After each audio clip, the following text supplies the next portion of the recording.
TAPS is the American organization honoring the families. ڕێکخراوی تاپس ڕێکخراوێکی ئەمریکیە و ڕێز لە خێزانەکان دەنێت. زۆرێک لە خێزانەکان کەسێکی خۆشەویستیان لێرە لە دەستداوە. ئێمەش هاتووینەتە ئێرە بۆ ئەوەی ڕێز لە خێزان و کەسوکاری پێشمەرگەکان بنین. سەربازەکانی ئێمە پێشمەرگە پێکەوە لە دژی داعش شەڕیان کردووە. خێزانەکانیشمان پێکەوە خەمبار بوون. هەر بۆیە ئێمە هاتوین بۆ کوردستان بۆ ڕێزلێنان لە کەسوکاری پێشمەرگە. ئێمە لە ڕێکخراوەکەمان نزیکی 10,000 خێزانمان وەک ئەندام هەیە. بۆیە هاتوین بۆ ئێرە بۆ ئەوەی بە کەسوکاری پێشمەرگە شەهیدەکان بڵێن ڕێزیان لێدەنین و هاوسۆزیانین. ئێمە بەیەکەوە بەرگری لە ئازادی دەکەین. ڕێکخراوەکەی ئێمە زۆر سوپاسگوزاری مۆزەخانەی ئەمنەسورەکە و شاناسخانە کە ئەم هەلایان بۆ ڕەخساندوین بینە ئێرە و پێکەوە هاوسۆز بین بۆ یەکتری.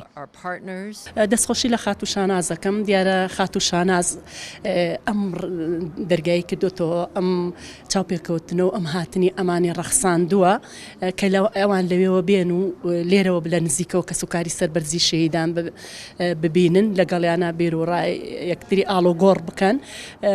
هەمیشە شاناسخانیش بەڕاستە لە سەر خەتە هەچی لە خزمەت کەسوکاری سەربەرزی شەهیداندا بێت لە سەر خەتە و بیخاتە خزمەت کەسوکاری سەربەرزی شەهیدانەوانێ.